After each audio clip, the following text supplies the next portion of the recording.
Hi, I'm Dr. Joel Gardner, and today we're going to talk about the behavior engineering model. So one question that many people have is, how can I help someone to do a behavior or get the results that they want to get? And so the behavior engineering model is actually a tool that you can use to help this happen. This is useful for managers, for leaders, for consultants, for instructional designers who want to have an impact on the results of an organization or an individual's performance.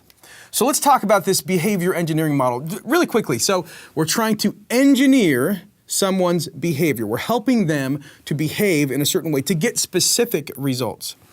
Now, when you think about behavior, you can kind of go back to the classic theory of behaviorism. So when you think about behaviorism, there's kind of three major steps, right? So first, there's the stimulus.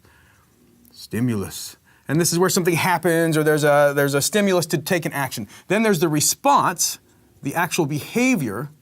And then after that, there's a final consequence.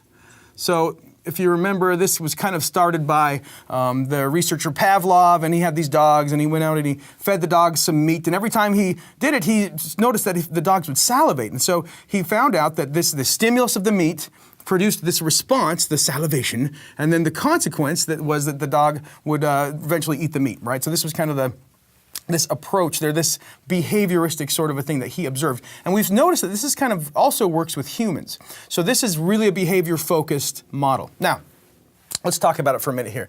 So there are really two major categories within this model. That's the environment and also the individual. So you can kind of categorize these different stimuli in those two different areas. The responses have environmental or individual responses, and also the consequences have those different levels. But let's talk about some of these for just a minute here, and then we'll give some examples about how this might work. So the first is information. So in the environment, the stimulus that the person might have is information.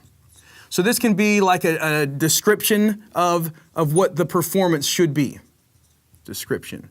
It could also be feedback that the person receives whenever they do a performance or whenever they take action of some kind. And then it can also be like a guide, some kind of a guide that the person might use to actually do whatever the performance is. So for example, if a person's working in a call center, you'd give them the information they need to be able to do their job right. You describe it to them, or they have some feedback, maybe somebody listens to them and gives them feedback on how they're doing. And then there's also some guides or some instruments or tools that they use to guide their work as in the call center. So that's the information stimulus. Now let's talk about more stimuli. What about the individual's stimulus, right? The things that person has. We call this knowledge. And I'm going to abbreviate it as KNOL. So we call this knowledge.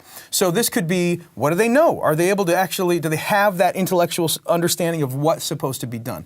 And this, now if we're looking at this as something that we're doing to help support that person's performance, then we actually can impart knowledge through training, through instruction, right? Oh, I spelled training wrong. Training, right? We train that individual. So this is this knowledge, the knowledge section of that stimulus, right? Individual knowledge. So once we have all of those in place, we know that they have all the information they need, they've received the training, and we know they have the knowledge they need to perform. The next is the actual behavior or the response, okay? So for the environment, these external response instruments or tools, we call these resources. So we have to give that performer the resources they need to be able to perform. If they don't have the resources, they can't perform, right? So this could be time. It could be the tools they need. It might need access to other people. It could even be a good process that they can use, or an overall process that they fit into. So these are the resources that the individual needs to be able to actually perform, right? To do that response. Now that's external.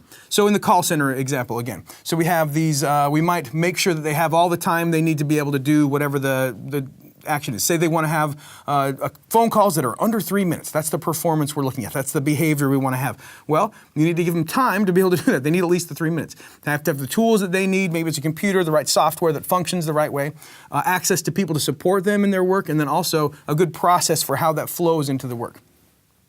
So those are the resources. Now let's go back to the individual response now. And this really, we just say that that person needs to have the capacity. So if the person does not have the ability to actually do this performance, then maybe it's not it's not going to work out too well, right? If you wanted your first grader to do trigonometry, maybe it's not going to happen. It depends on how hyper intelligent your first grader is, right? But so capacity, they need to have that. So really this is hiring the right person, right?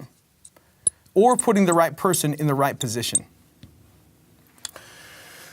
Okay, so the goal is to maximize the capacity of others. I'm here to maximize somebody's capacity. Okay, so this is their response category. Let's look at the last part here, consequences. So there are really two kinds of consequences that we can look at for this, in this model. The first is the environmental consequences. And so these can be incentives. It could be money incentives, right? That's why we go to work for the most part. It could be other forms of incentives that are non-monetary. I'm going to write incentives here. So somebody might get some kind of perk or other benefit from doing this specific performance. And then there's also consequences. Just whatever happens as a result of your performance, that consequence is feedback to you to help shape your actual performance. So let's go back. These are the incentives, right? I'm going to call that the incentives category. It could be monetary, non-monetary, it could be consequences. That's in the environment. Now let's go back. So for the call center example, right? If you have your calls under 3 minutes, then you have if you have that average time, then you have a better pay than if somebody who has longer calls, right? Okay, now let's talk about the final category. Now this is the individual consequences. This really is their own motives or motivation. So I'm going to put motives here. That individual's motives. Do they have a desire to be able to do this performance? And for our perspective, if we're helping this individual, we have to make sure that they are willing to work for whatever these incentives are, these consequences are that they're looking for. So this would be, I'll just write down willingness. So this is the behavior engineering model.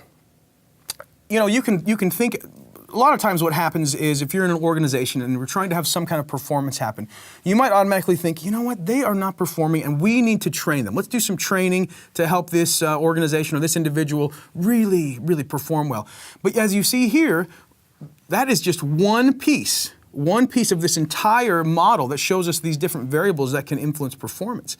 I was in a workshop one time where the instructor said, okay, here's the behavior engineering model.